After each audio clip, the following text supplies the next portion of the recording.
મિત્રો ઈ અભ્યાસ to the learning એપમાં આપ સૌનું હાર્દિક સ્વાગત છે। આપણે આંકડાશાસ્ત્રની અંદર મધ્યવર્તી સ્થિતિના માપો ચેપ્ટર શીખી રહ્યા છે।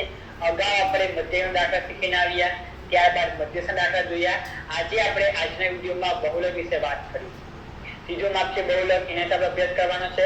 તો પહેલા આપણે એની વ્યાખ્યા જોઈ લઈએ અને પછી આપણે સૂત્રાધાર દાખલા જોઈએ। વાંચીએ આપણે। આપેલી માહિતીમાં જે અવલોકન સૌથી વધુ વખત પુનરાવર્તન પામતો હોય એને માહિતીનો બહુલક કહેવામાં આવે છે। આપણને જે માહિતી આપેલી હશે એ માહિતીની અંદર જે અવલોકન વારંવાર આવતું હોય, બરાબર છે, એ આપણે માહિતીનું બહુલક ગણીશું। દાખલા જોઈએ તો વધારે ક્લિયર થશે। સિમ્પલ વસ્તુ છે કે આપણને માહિતી આપવામાં આવેલી હશે, એમાં જે અવલોકન એવું હોય કે વારંવાર આવતું હોય, સૌથી વધારે વખત આવતું હોય, એને માહિતીનો બહુલક ગણીશું। સામાન્ય રીતે તેને MO દર્શાવવામાં આવે છે, બરાબર।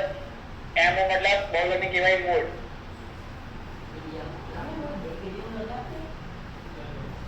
એટલે એનામાં નયા સંજ્ઞા કહે છે એની MO, અથવા તમે એને Z લખો તે પણ ચાલે, બરાબર। હું આ પ્રકાર Z પાડું છું, બરાબર, એટલે Z। દાખલા તરીકે આપણને એક ઉદાહરણ આપ્યું છે એની અંદર કે અવલોકન 2 3 3 1 4 5 6 4 5 8 માં અવલોકન 3 એ સૌથી વધુ વખત આવે છે। તમે જોઈ શકો છો આની અંદર કે જો અવલોકન 3 આ 1 આ 2 અને 3, બરાબર। 4 ની વાત કરીએ તો 4 બે વખત આવે છે, બરાબર। પછી આ 3 છે, આ 1 2 અને 3, એ 3 વખત આવેલું બધા વખત આવ્યું કહેવાય ને, બરાબર। તો કે અવલોકન 3 સૌથી વધુ વખત આવે છે, તેથી આપેલી માહિતીનો બહુલક MO એટલે કે Z બરાબર 3 થાય। સિમ્પલ દાખલા છે, બહુ ટૂંકા દાખલા હોય છે આની અંદર, પણ જ્યારે તમને વર્ગ અને આવૃત્તિ આપેલી હશે એમાં ખાલી વાર લાગશે।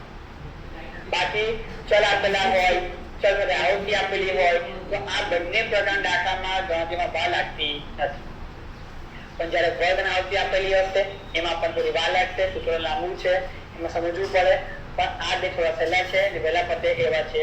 પણ યાદ રાખજો, ફરી બોલું છું કે બહુલક કોને કહેવાય કે તમને જે માહિતી આપવામાં આવેલી છે, તમે જે અવલોકન આપેલા છે, તો આ અવલોકનની અંદર જે અવલોકન વધુ વખત આવતું હોય એને આપણે માહિતીનો બહુલક ગણી શકાય। હવે માની લો કે અમુક વાર એવું કદાચ એવું બની શકે જેમ કે 4, તો હજુ તમને એક 4 આપેલો હશે તો કઈ નહીં, જવાબ 2 આવશે, ત્રીજો પણ જવાબ કહેવાય અને 4 પણ જવાબ કહેવાય, કારણ કે 4 3 વખત આવે છે, 3 પણ 3 વખત આવે છે, એટલા આવા પણ બની શકે છે।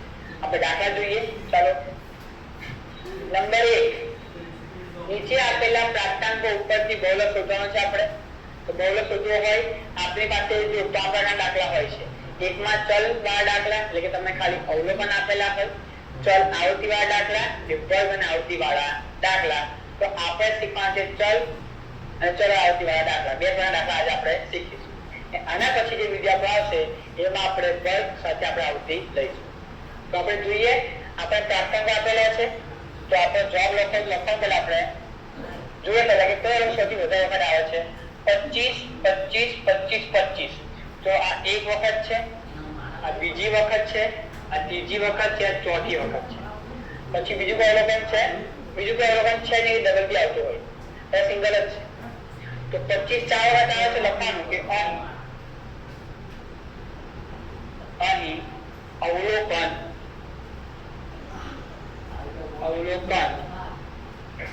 25 એ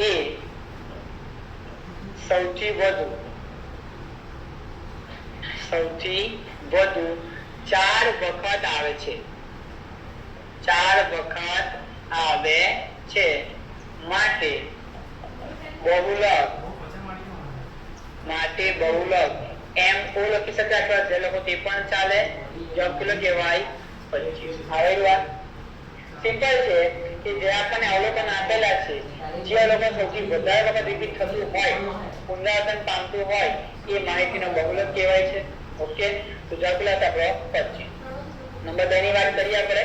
કોઈ એક શહેરમાં છેલ્લા 15 દિવસ દરમિયાન, એ માટે કે આપણે 15 સંખ્યા આપેલી હશે, થયેલા અકસ્માતની સંખ્યા નીચે મુજબ છે।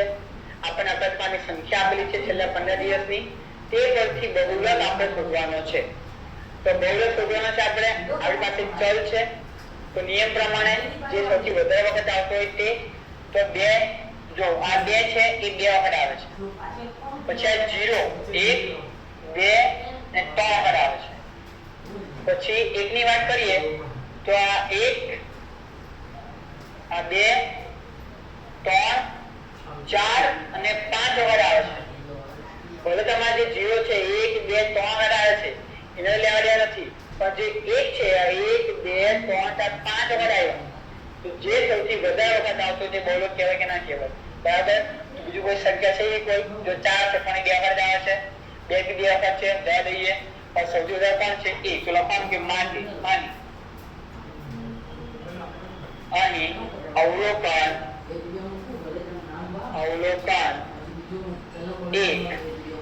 એ સૌથી વધુ વખત આવે છે. સૌથી વધુ વખત આવે છે અથવા પુનરાવર્તન પામે છે. તમારા લોકો તે પણ ચાલે ને આ લોકો તે પણ ચાલે કે 25 છે સૌથી વધુ 4 વખત આવે છે એ પ્રમાણે અવલોકન એ સૌથી વધુ 5 વખત આવે છે એ લોકો તે પણ ચાલે. તો માટે બહુલક બરાબર બહુલક જે લોકો કે એમો લોકો તે પણ ચાલશે. જેમ પેલો કહેવાય એ ખ્યાલ આવી ગયો. એ જ પ્રમાણ દાખલો છે તો જાતે પણ કરી શકો 2 દાખલા. તો આપણે ફરીથી ધ્યાન આપજો. એટલે આપણે ચેક કરીએ કોણ સૌથી વધારે વખત આવે છે. તો જોવા જઈએ તો 1600 2 વખત છે, 17 11 બી છે પણ 17 જોવા 1 2 3 અને 4 વખત થયા. 11 1 2 વખત છે, 16 2 વખત છે. બસ તો 17 આવે છે જવાબ. લખીએ આપણે 17 કે અહીં અવલોકન 17 એ સૌથી વધુ વખત આવે છે અથવા 17 એ સૌથી વધુ 4 વખત આવે છે. જે લખો તો ચાલે 4 વખત આવે છે અથવા 4 વખત પુનરાવર્તન પામે છે. માટે બહુલક એમો લખી શકો અથવા જે લખી શકો. કેટલો થાય 17 જવાબ આવે. માની લો કે તમને જે આપ્યા છે બરાબર 11 પછી પણ તમારે ટાવર આવે તો 2 જવાબ લેવાના. ઓકે આગળ જોઈએ આપણે નંબર 4 માં તો કઈ સંખ્યા ડબલ આવે છે જોઈએ આપણે કે કઈ વધારે આવે છે તો 2 દેખાય છે કદાચ તમને કાલે એટલે 2 ની વાત કરીએ. આ 1 આ 2 3 અને 4 2 થી 4 વખત આવે છે. 3 ની વાત કરીએ તો 1 2 3 4 થી 4 વખત આવે છે. 4 2 વખત આવે છે. 1 2 વખત આવે છે એને બોલે આ જાણે 2 વખત જવા દે. પણ એટલે 2 સંખ્યા એવી છે કે જે 4 વખત આવે છે. તો આપણે જવાબ 2 ગણા છે લખો આપણે કે અહીં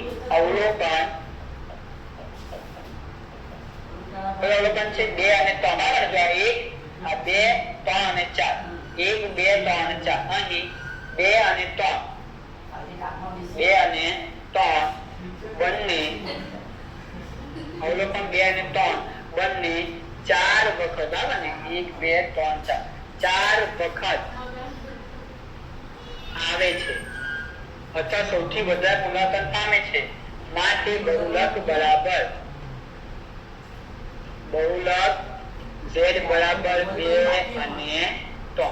આ તમારો જવાબ. માની લો કે 3 હજુ એક વખત હશે તો તે પાછળ થઈ જાય ને તો જવાબ 3 કહેવાય. બરાબર. જે સૌથી વધારે હોય જવાબ કહેવાય. બંને સંખ્યા સરખી હોય તો બંને જવાબ કહેવાય. બરાબર. આ તમારો નિયમ કહેવાય રાખવાનો છે. જ્યારે તમને ચલ આપેલા હોય તો આ નિયમ રહેશે કે જે અવલોકન સૌથી વધુ વખત આવતો હોય એ તમે માહિતીનો જવાબ કહેવાય. તો ડબલ અવલોકન આવતો હોય ડબલ જવાબ કહેવાશે. ચાલો હવે આપણે આવ્યા છે દાખલા ચલ અને આવતી વાત કે જેમાં તમને ચલ આપેલા છે બાજુમાં તમને આવતી આપેલી છે. તો આમાં પણ નિયમ એ હશે. નિયમ થોડો બદલાશે જો સરખું થાય. ચલ આપ્યા છે તે ચલના આધારે ચલના આવતી બને કે ના બને. આનો મતલબ થાય કે 10 15 વખત છે, 11 30 વખત છે, 12 13 18 વખત છે, એ 52 વખત છે. તારે બધા સહેલું કહેવાય બહુ સહેલું કહેવાય. આપણે ડાયરેક્ટ આવતીમાં જોવા કે સૌથી મોટી આવતી કઈ છે. એક દાખલાની વાત કરીએ તો સૌથી મોટી આવતી 52 છે. તો આનો મતલબ શું થાય કે જે અવલોકન 13 છે ને એ 52 વખત આવે છે. આ દાખલા આપણે ગમવું પડે કે ભાઈ જો આ 1 છે 5 વખત આવે છે, આ 25 છે 4 વખત આવે છે, પણ આમાં તો તમે ક્યાં આપેલું છે ને આવતીમાં શું થાય કે 13 52 વખત છે, તો સૌથી વધારે કોણ છે? વધારે 52 છે, જવાબ કહેવાય 13 કહેવાય. તો અહીં તમને એવું કહે છે કે જ્યારે ચલ આવતી આપેલા હોય તો આપણે ખાલી આવતીમાં જોવાનું કે સૌથી વધુ જે સૌથી મોટી આવતી હોય એની સામે જે ચલ હોય જવાબ કેવા છે? તો લખવાનું કે અહીં આવૃત્તિમાં સૌથી મોટી આવૃત્તિ સૌથી મોટી આવૃત્તિ 52 આવે છે. આવૃત્તિ 52 આવે છે. તેથી તેની સામેનો ચલ બહુલક ગણાય. તો બહુલક કયો થશે? લખ્યા આપણે કે માટે બહુલક બરાબર બહુલક z બરાબર જે સૌથી મોટો આવૃત્તિ આવતી હોય એની સામે ચલ કોણ છે? 13 છે. તો જવાબ પેલો કહેવાય 13 કહેવાય. કારણ કે સિમ્પલ છે કે આ બધા અવલોકન 10 આવ્યું, 10 15 વખત આવ્યો, 11 30 વખત છે, 12 8 વખત છે, પણ 13 તો 52 વખત છે. તો સૌથી વધારે આવી કે નહીં આવ્યું? તો બસ આપણે જબરદસ્ત કહેવાય. એક કમાન્ડ આપણે જોઈએ આપણે બીજો કે નીચેના આવૃત્તિ વિસ્તારનો બહુલક આપણે લાવવાનો છે. તો સૌથી મોટી આવૃત્તિ કઈ છે આની અંદર? 28 દેખાય છે. બરાબર. તો જવાબ આવશે 13 આવૃત્તિ ની આવે. બરાબર. તો લખવા આપણે તરીકે અહીં માટે અહીં આવૃત્તિ માં સૌથી મોટી આવૃત્તિમાં સૌથી મોટી આવૃત્તિ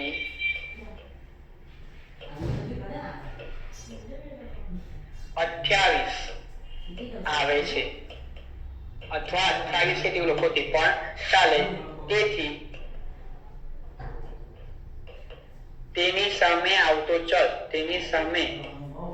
આવતું અવલોકન લખો તે પણ ચાલે. આવતું અવલોકન બહુલક ગણાય.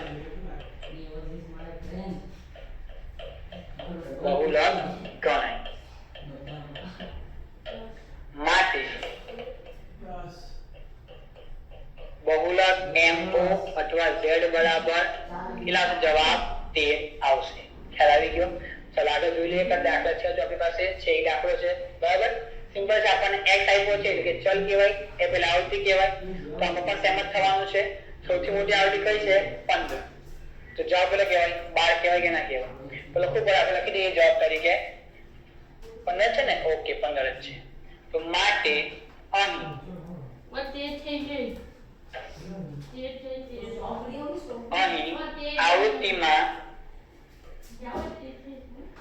આવૃત્તિમાં સૌથી મોટી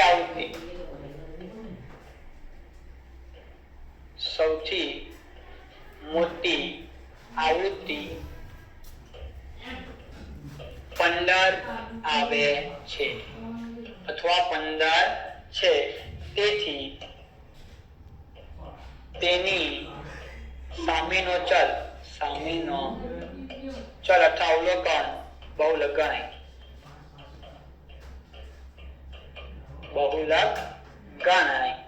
માટે બહુલક z બરાબર કેટલા આવશે? 12. ખ્યાલ આવી ગયો? સિમ્પલ છે કે જેમાં ખાલી ચલ આપેલા હોય તો આપણે જોવાનું હોય કે સૌથી વધુ અવલોકન કયું આવે છે. કે આપણો જવાબ કેવો છે? જો બે સંખ્યા પણ આવે, ત્રણ સંખ્યા પણ જવાબ આવી શકે. બંને વખત ત્રણ સરખી હોય તો જ્યારે ચલ આવૃત્તિ આપેલી હોય તો આપણે ખાલી આવૃત્તિ જોઈ લેવાની કે સૌથી મોટી આવૃત્તિ કઈ છે, એની સામે જે ચલ હોય એ આપણે આપણો જવાબ કેવો છે. તો આશા રાખીએ તમને ખ્યાલ આવી ગયો છે. સિમ્પલ દાખલા છે. બરાબર. તો આની પછી આપણે મળીશું કે જેમાં આપણને વર્ગના આવૃત્તિ આપેલી હશે. તો આપણે મળીશું નવા વિડીયોમાં. Thank you.